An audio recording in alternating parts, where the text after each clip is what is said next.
when you multiply these things together,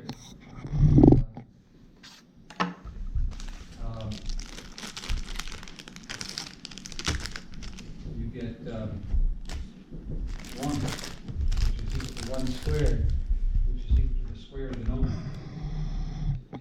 The nomen is 1. So that's 28. 29.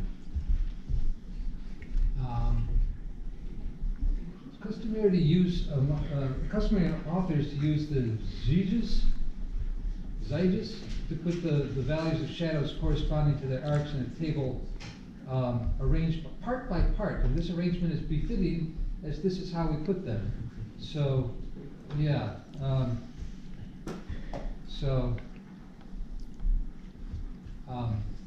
This is a table of cotangents for angles from 1 to 90 degrees.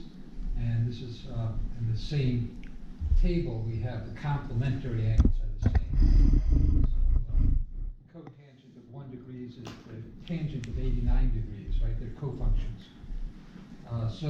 Task 29 says verify that Al-Biruni's values for sine of 75 degrees and so on are those are close to the more accurate values you'll get from the calculator. And so these are in parts 60ths.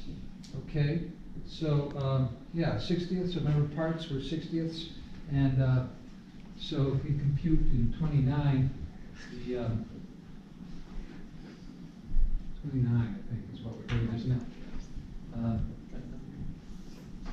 The sine of 75, the tangent of 75 degrees. What's that going to be? Well, it's going to be the cotangent of 15 degrees, right? Same thing, right? So that's 223.55.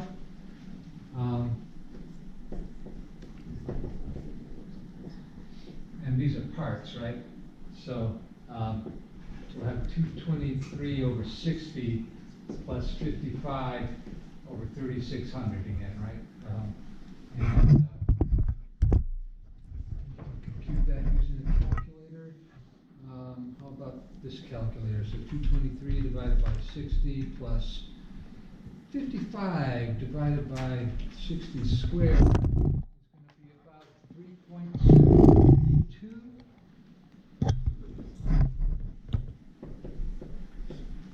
Okay, make a note of that, and then say, what is the tangent of 75 degrees? Now, if I use this calculator, is it going to interpret that as degree measure, or Rads? yeah, those are radians, right? So I need to multiply that by 180 divided by pi. Sorry, pi divided by 180. Yeah, converting from radians, so the calculator will get the right number, right? And that's 3.732 degrees to the nearest 10,000, or to the nearest thousandth place, right? So that looks good, and you can verify the other ones later on. Okay, so 30. Suppose that the elevation of the sun is 15 degrees above the horizon. According to Al-Biruni's table, how long will a 1 meter shadow be?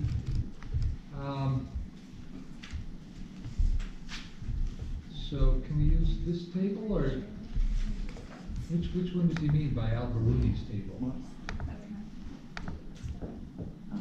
Is this Al-Biruni's table?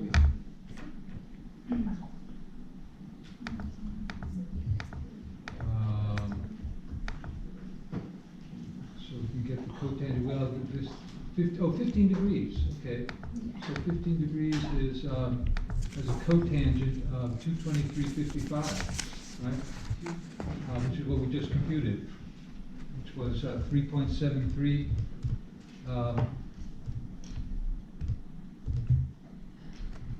Right, so the cotangent, so this is also equal to the cotangent. The cotangent gives us the length of the direct shadow, right? So we can say cotangent of 15 degrees is the tangent of its complement, 75 degrees, and that gives us a shadow 3.732 times the length of the gnomon. Right? Does that make sense? Well, 15 degrees is a very low altitude, right? So this is number 29, and this is number 30. And let's say that we're done then. I'll let you do 31 on your own.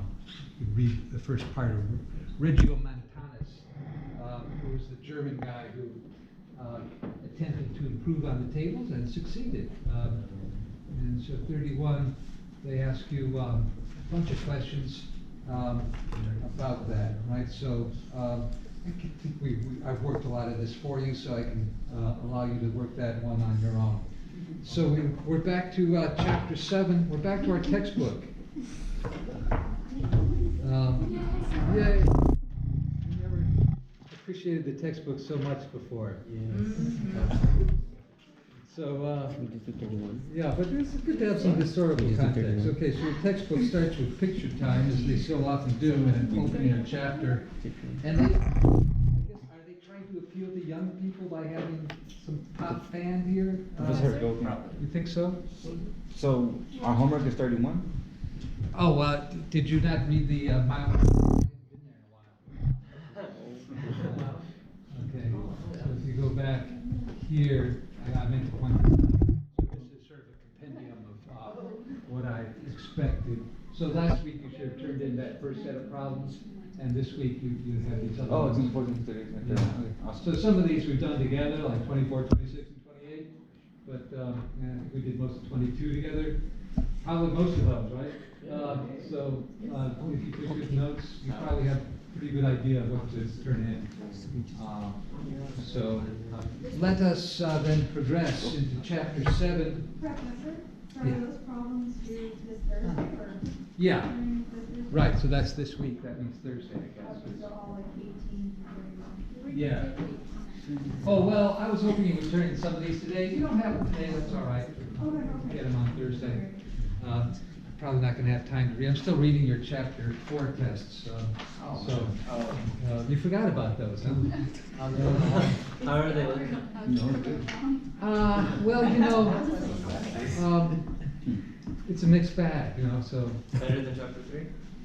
I would say about the same Oh. so far. Yeah. But different for different people, so, yeah.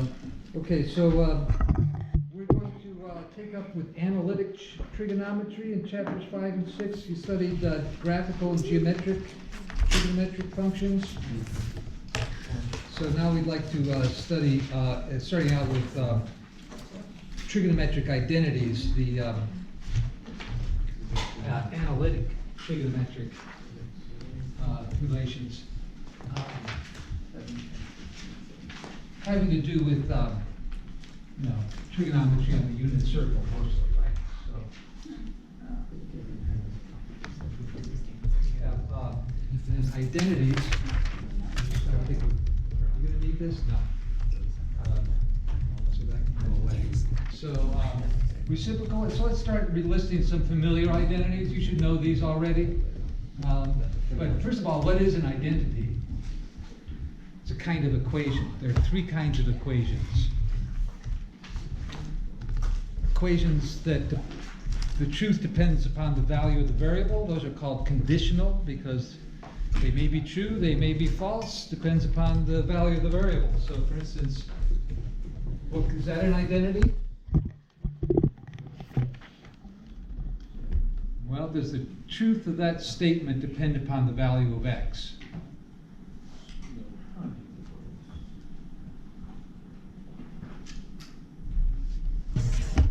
Suppose x were equal to 2, would that be true?